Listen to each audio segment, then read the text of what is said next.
আসসালামু আলাইকুম বন্ধুরা, আমি আপনাদের এখন আনারস আনবক্সিং করে দেখাবো।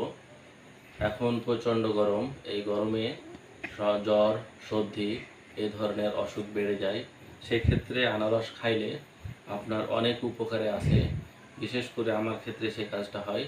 আপনাদের ক্ষেত্রে কি হয় সেটা কমেন্ট বক্সে জানাবেন। চলুন এখন আমরা আনারস আনবক্সিং করতে হয় কীভাবে সেটা দেখে নেব।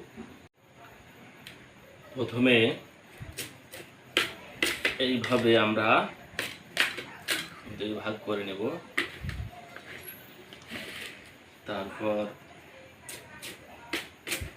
আবার দুই ভাগ করব,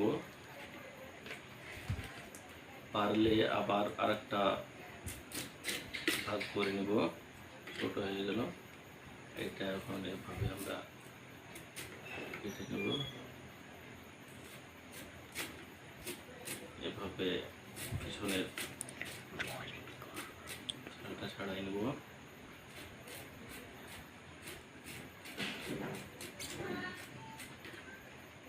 ওকে,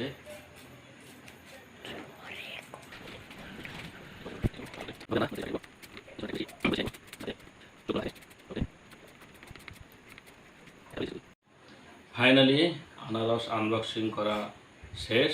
এখন খাওয়ার পালা, রেডি।